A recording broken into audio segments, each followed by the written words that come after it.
Here's a really cool way that I restored these painted bar stools back to their original beauty. As you can see, they are painted with a very thick layer of blue paint, and I wanted to test out different products to see which worked best. So since I just moved back to the US, I wanted to try Citrus Strip and Clean Strip as I wasn't able to use these before in the UK. So my way of doing this was to tape the stool down the middle, and on one side I wrote the letter K for Clean Strip, and on the other I wrote C for Citrus Strip. I went ahead and sprayed a Clean Strip on the left-hand side, and when I was done, I did the same exact thing to the right-hand side with the Citrus Strip. I let them sit for a half hour before they bubbled, and it looked like this. Then I got out my scraper and I began scraping away the Citrus Strip side. It did take off the first few layers of paint, but it did have that bottom layer of paint that was really stuck to that bar stool, and I think this needed another coat or to sit a bit longer to get that extra layer of paint off. I then did the exact same thing to the Clean Strip side, and I think this came off a little bit smoother in my opinion. However, it did need another coat just like the Citrus Strip, and that's something I should do later on, or I should have left it on for a lot longer. So instead, I took the Clean Strip and I sprayed it all down, and after another half hour, I got off as much of that paint as I possibly could.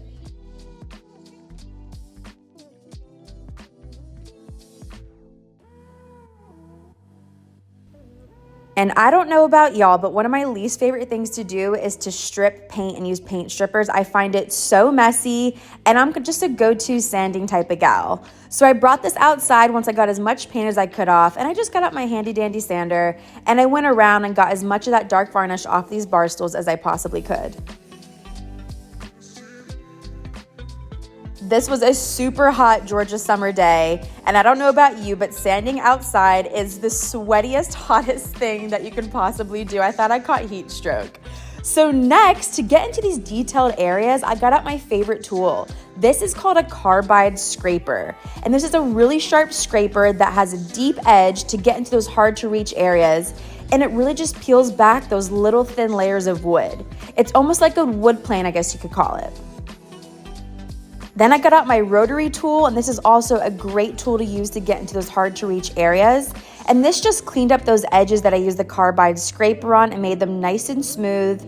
So I sanded everything else down with a 220 grit, especially down on those bar legs where they connect. Those are really hard areas to get. Once all the sanding was done, which took me a full day, I brought them on back under the porch and I began getting them wet to use some Voodoo Gel Stain. This is the color Au Natural, which gives a beautiful, beautiful bleach wood effect. And all you do is just wet it and buff this in, and you wipe back all the excess to see that beautiful wood grain. When it was dry, I got some Best Dang Wax in the color Clear. Yes, it looks white, but once you buff it in, it goes on clear. And this is a great way to seal raw wood, and it doesn't darken it at all, which I really, really like to keep that bleach wood effect. When I was all done buffing it in, this was the final result. Sometimes furniture doesn't need painted, it just needs stripped back to its original glory days to reveal that gorgeous wood grain. What do you guys think of this little restoration?